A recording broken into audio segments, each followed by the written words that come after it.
నేను ఏ ఇంట్లో కూర్చొని మాట్లాడుతున్నా అంటే రెండు రాష్ట్రాలు అంటే అప్పుడు ఆంధ్రప్రదేశ్ ఉండే కదా, తెలంగాణ ఇప్పుడు ఆంధ్రప్రదేశ్ అనే రాష్ట్రాలల్లో సౌత్ ఇండియాను ఒకనొక స్థాయిలో భారతదేశ పోలీసు వ్యవస్థనే కిందిమిది చేసినటువంటి, అంటే ఒక ప్రశ్నార్థకంగా చేసినటువంటి అత్యంత కిరాతకుడు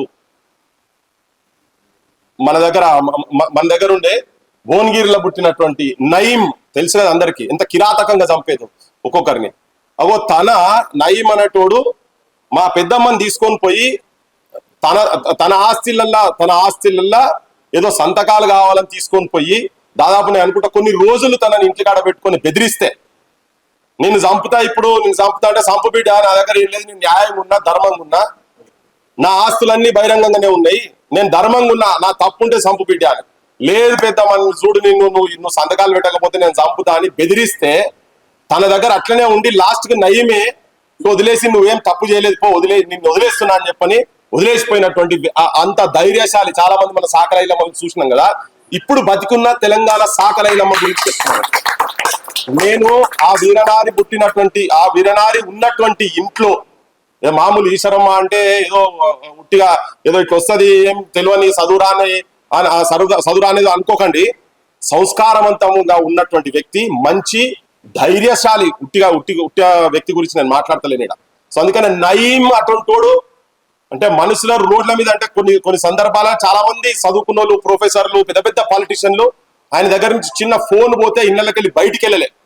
ఆ టైంలో నయీంకే భయపడినటువంటి మానసిక ధైర్యం ఉన్నటువంటి వ్యక్తి నీ గీయో చిచోరా పోరగాడు మామూలు మాట అనలే. అది యాక్చువల్గా ఏంటంటే ఒక యాదవ జాతే కాదు, గౌడ జాతే కాదు, తెలంగాణలో ఉన్నటువంటి ఆడోళ్ళందరిని అన్నట్టు ఆ మాట. ముఖ్యంగా ప్రోగ్రెసివ్ థింకింగ్ ఉన్నటువంటి అగ్రకులాలను కావచ్చు, పోరాట పటిమ ఉన్నటువంటి ఆల్ మహిళలను పట్టుకొని ఒక బూత్ మాట, ఘోరమైన బూత్ మాట మాట్లాడాడు. అది సమాజానికి అంతా తెలుసు. ఆ బియ్యం అనే ఆ పదం ఏదైతే వాడిందో నాకు ఆశ్చర్యం అనిపించేది ఏంటంటే, ఇప్పటిదాకా ఆ మనిషి బొక్కలు ఉండాలి, జైలు ఉండాలి. క్లియర్ కట్ చెప్పాలంటే కేసులు పెట్టించి జైలు ఉండాలి, ఇప్పటివరకే ఉండాలి.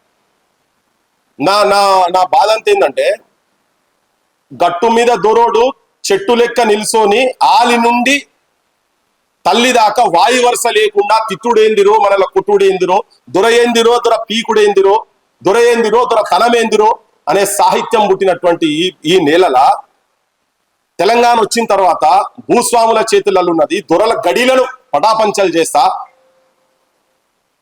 అని మాట్లాడి ఇనుప కంచెలు మొత్తం తీసేసేస్తా అని గత ముఖ్యమంత్రిని ఏ వేదికల మీద ఆ వేదికల మీద మాట్లాడి ప్రజాపాలన అని చెప్పినటువంటి రేవంత్ రెడ్డి గారు, మీకు నేను విజ్ఞప్తి చేస్తున్నది ఏంటంటే, నువ్వు వచ్చిన తర్వాత ఊర్లలో ఉన్నటువంటి పెద్ద దొరలు పోయి పట్టణాలల్లా చిన్న దొరలు వచ్చి చిన్న దొరలు కూడా గదే భాష మాట్లాడుతుంటే, ఇప్పటికీ వారం రోజులు అయింది ఇది వచ్చి బయటకు వచ్చి కూడా మాట్లాడుతుంటే ఇప్పటిదాకా ఎందుకు అరెస్ట్ చేయలేని అడుగుతున్నా నేను. నిన్ను స్విగ్గీ బాయ్, జొమాటో బాయ్ అన్న ఒక ఆంధ్ర అతన్ని తీసుకొచ్చిన మంచిదే, తీసుకొచ్చి ఇక్కడ బొక్కల వారిసిన. అది ఎప్పుడు 2 సంవత్సరాల కింద జరిగినటువంటి చర్చకు తీసుకొచ్చి నీకు నొచ్చింది, నువ్వు తీసుకొచ్చి ఇక్కడ వేసినావు. కానీ ఇలా మొత్తం తెలంగాణ సమాజానికి, ముఖ్యంగా కొన్ని కింది కులాల్లో ఉన్నటువంటి వాళ్లకు ప్రతి ఒక్కరు మా ఇంటి అమ్మను అన్నదనే భావన మాకు కలిగింది కదా. మరి వాడు ఇంకా బయట ఎట్లా తిరుగుతున్నప్పుడు నాకు అర్థమవుతలేదు. శివచరణ్ రెడ్డి, ఆ యూత్ కాంగ్రెస్ అధ్యక్షుడు శివచరణ్, అది ఎంత కావురం ఉంటే బహిరంగంగా హైదరాబాద్ నడిబొడ్డుల తన చిన్నప్పటి నుంచి ఉన్నటువంటి వ్యక్తి, తన మనుమల్ల వయస్సు ఉన్నటువంటి వ్యక్తి కులాలను పట్టుకొని, నువ్వు ఏ మీటింగ్ పోతే ఆడపోతావు కదా, నేను రేవంత్ నాయుడు అంటావు, ఆ దగ్గర పోతే గొల్లుల మీటింగ్లకు పోతే, మా గౌన్ల మీటింగ్ పోతే నేను రేవంత్ గౌడ్ అని చెప్తావు కదా. మరి అలా గౌన్ల తల్లులను కూడా అవ్వలక్కని పట్టుకొని తిట్టిండు కదా. మరి ఇలా ఏడున్నావు, మరి రేవంత్ రెడ్డి కాడినే ఉన్నావా? ఒకవేళ అట్లా కూడా కాదు నువ్వు. ఇంకా ఇప్పుడు ఒక దిక్కు ఇక్కడ మా ఈశ్వరప్ప పెద్దమ్మను పట్టుకొని ఆ మాట మాట్లాడిన రోజు పెడతారు. ఓడవ నల్గొండల ఉచ్చదాయిపిస్తాడు, వాని మీద కేసులు ఉన్నాయి, పీటీ కేసులు ఉంటాయి. ఓడవ కాలుతుంది అంటాడు. ఇదంతా దురతనానికే కదా, భూస్వామ్య వ్యవస్థకే కదా నడిచేది, గడిల పాలనకే కదా నడిచేది. అక్కడ వదిలేస్తావు, కుమార సంగతిలో వదిలేస్తావు. తెలంగాణ ఆడిబిడ్డలను, తెలంగాణ తల్లులను నిజామున్ దగ్గర బన్నారు అని చెప్పని మెసేజ్లు పెట్టి బెదిరిస్తుంటే వాళ్ళ మీద కేసులు ఉన్నాయి. నేను తెలంగాణ సమాజానికి చెప్పదలుచుకున్న ఆడుగాండి ముఖ్యమంత్రిని. మరి నువ్వు దొరల పాలన, గడిల పాలన, నువ్వు ఇక్కడ కూర్చొని ఈ నడిబొడ్డులా మనువని వయస్సు కూడా లేనటువంటి వ్యక్తి వాడు మాట్లాడి ఇంకా బహిరంగంగా ఇంకా ఓపెన్ గా కూడా మాట్లాడతలేడు. ఇంకా ఇప్పటికీ కూడా ఎవరి బలంతో ఎవరి ప్రోద్బలంతో ఇప్పటికీ కూడా ఇంకా కనీసం పశ్చాత్తాపం కూడా లేదు, ఎక్కడ కూడా పశ్చాత్తాపం కనబడతలేదు. కానీ గుర్తుపెట్టుకోండి, తెలంగాణ సమాజం మొత్తం అబ్జర్వ్ చేస్తా ఉన్నది అంతా. నేను తెలంగాణ ఆడబిడ్డలకు మొత్తం చెప్పదలుచుకున్న, చూడు చెక్కు చెదరకుండా ఇగో ఇటువంటి వాళ్ళను తెలంగాణలో ఉన్నటువంటి ఆడపిల్లందరూ కూడా ఆదర్శంగా తీసుకోవాలి.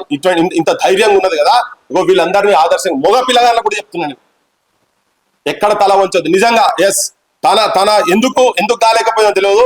మా నాన్న కూడా చెప్తుంది, చాలా గట్టి మనిషి రా, మొండి మనిషి, గట్టి మనిషి అని.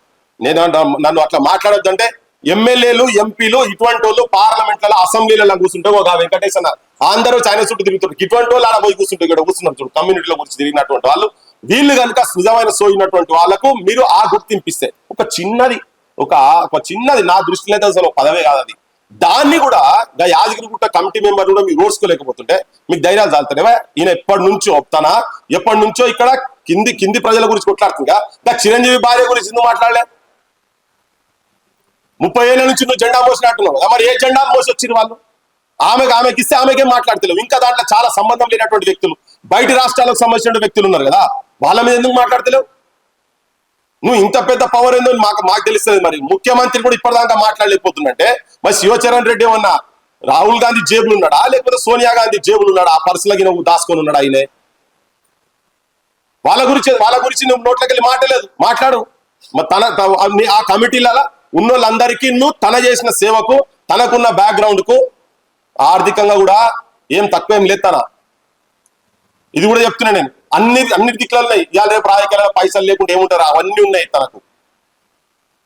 మీరు ఆ కమిటీలో ఎవరెవరు ఉన్నారో వాళ్ళ గురించి ఒక్కొక్కరిని అనలైజ్ చేయండి. నేను మాట్లాడితే ఇప్పుడు అర్ధగంట మాట్లాడతా వాటి గురించి ఒక్కొక్కటి.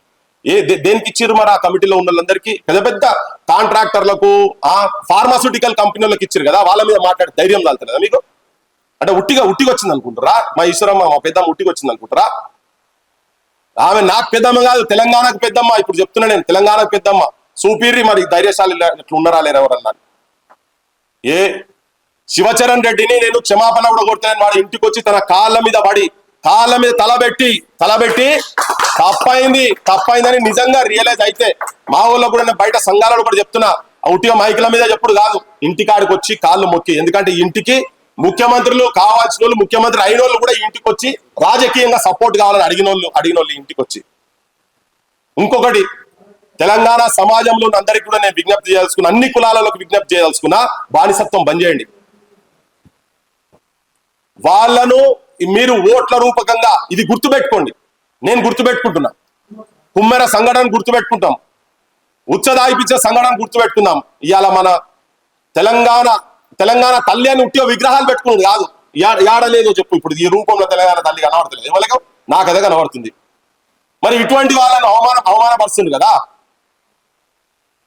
వాళ్ళ కాళ్ళకాడికి రావాలి, దండం పెట్టాలి. ఇటువంటి అవమానం చేసినటువంటి వాళ్ళకు జీవితంలో ఎప్పుడు కూడా రాజకీయంగా ఎన్నడూ కింది సమాజం కావచ్చు, ప్రోగ్రెసివ్ థింకింగ్ ఉన్నటువంటి అగ్ర కులాలు కూడా అటువంటి వాళ్ళకు ఇక భవిష్యత్తు లేకుండా రాజకీయంగా భూస్థాపితం చేసేదాకా వాళ్ళని వదిలిపెట్టేదా, కుటుంబాలను వదిలిపెట్టేదని చెప్పదలుచుకున్నాను అయితే క్లియర్. మేము అవుట్ రైట్ గా క్రాంతి దళ్ గా, తెలంగాణ క్రాంతి దళ్ గా నేనుగా బరాబర్ ఈశ్వరమ్మ ఎంబడి ఉంటాము, ఎప్పటికీ ఉంటాం. ఇది కూడా చెప్తున్నాం. ఇప్పుడు తన ఏదో పార్టీలు ఉన్నదని కాదు, ఇట్లా ఒక తెలంగాణ తల్లిని అవమానపరిచిన తర్వాత తెలంగాణ సమాజం మొత్తం ఒకటైతున్నది. ఇప్పుడు క్షేత్రస్థాయిలో కూడా ఒకటైతుంది. ఇది ఇక్కడతో ఆగేది కాదు. నేను రేవంత్ రెడ్డి గారు కూడా విజ్ఞప్తి చేస్తున్నా, ఇక్కడతో ఇది ఆగేది కాదు. నువ్వు యాక్షన్ తీసుకుంటావా లేదా? ఎవరో నువ్వు అక్కడికెళ్ళి ఆంధ్రాకెళ్ళి ఇక్కడ అనని మాటకు అన్నట్టుగా మా కేవీఆర్ మీద కేసులు పెడతావు. తన భార్యను ఇట్లా నడుము మీద చెయ్యేసి వాడు సివిల్ డ్రెస్ వచ్చి తీసుకుపోతాడు, దాని మీద కేసు ఉండదు. కానీ నిన్ను స్విగ్గీ జొమాటో అన్నందుకు నువ్వు అడిగినంత పోయి తీసుకొస్తావు. నీకు చేతన ఎత్తలేదా? మరి వీళ్ళ మీద కూడా అంటే నీకు చేతన ఎత్తలే? మూడో వ్యక్తి అంటున్నాడు కదా, మరి నువ్వు ముఖ్యమంత్రి ఉన్న తర్వాత ఆయన మీద ఇంకా ఇప్పటిదాకా యాక్షన్ ఎందుకు తీసుకోండి? నువ్వే హోంమంత్రి కదా. మా బిడ్డలను, తల్లులను, అవ్వనక్కలు తిట్టి మేము కంప్లైంట్ ఇస్తేనేమో కేసులు ఉన్నాయి, ఏం మాట్లాడరు. కానీ అక్కడి పోలీసు నిన్ను అన్నందుకు ఇక్కడికి వెళ్ళి తీసుకుపోతారు, దాని మీద అక్కడ వాళ్ళు ఇక్కడికి వచ్చి జర్నలిస్ట్ తీసుకోవద్దు. నీ సామాజిక వర్గానికి సంబంధించిన వాళ్ళకి ఇక్కడ రక్షణ లేదు. మరి నువ్వు ఎవరికి ఇక్కడ సిపాయి, ఎవరికి ముఖ్యమంత్రి అని చెప్పని నేను అడగదలుచుకున్నా. ఎమ్మెల్సీని చేయండి, ఇప్పుడు ఆ పదవి కాదు, ఆ పదవి చేసి ఇట్లా అన్నారు కదా, నువ్వు ఈ మాట అన్నందుకునే రేపు పొద్దుగాల మహిళా కోటల ఈశ్వరమ్మను మా పెద్దమ్మను ఎమ్మెల్సీ చేశాను ప్రకటన చేయి. అప్పుడు నువ్వు నిజంగా కూడా ఈ జాతులకు నిజంగా కూడా నువ్వేమన్నా న్యాయం చేయాలని ఆలోచన ఉన్నోనిగా మా సొంతలను నమ్ముతావు. వీళ్ళు ఎట్లా నమ్ముతారు, నాకు సంబంధం లేదు నమ్ముతారు. కానీ నేను చెప్పదలుచుకునేది అంటే ఇటువంటి వాళ్ళని చేయండి, నువ్వు చేయి. చెక్కు జరగకుండా గింత కూడా గంత పెద్ద మాట అన్న తర్వాత కూడా ఎందుకు వస్తున్నారు ఇవాళ ఈ జనమంతా ఎందుకు వస్తున్నారు, ఇంకా వస్తారు, ఇంకా తీసుకొస్తాం. ఈ యొక్క తనాన్ని మా పెద్దమ్మని అన్నది కాదు, ఇది తెలంగాణ సమాజాన్ని అన్నట్టుగా చూస్తున్నాం మేము. దుర్మార్గు ఎవరిని రక్షిస్తున్నావా? 6గురిని చంపేదాకా ఒక దుర్మార్గుని రాజ్ కుమార్ అంటోని 6గురిని చంపేదాకా పోక్సో కేసు పెట్టిన తర్వాత కూడా నువ్వు అరెస్టులు చేయకుండా నీ ఇంటెలిజెన్స్ వ్యవస్థ ఏమవుతున్నది? పిల్లలు నౌకర్లు కావాలని ఆయన అని చెప్పని వాళ్ళు రోడ్ల మీదకి వస్తే వాళ్ళ మీద కేసులు పెడుతున్నావు కదా. ఆ దుర్మార్గుడు వాడు ఏం చేస్తున్నా అనేది కూడా కనీసం అవగాహన లేకుండా ఇద్దరిని చంపుతాడు, పిల్లని తీసుకొని పోతాడు, ఆ పిల్లని చంపుతాడు, మళ్ళీ ఇంకా పోతాడు, భార్యను చంపుతాడు. పట్టుకోలేదు, నువ్వు కేసులు పెడతావు. మన మీద కేసు అయిందా?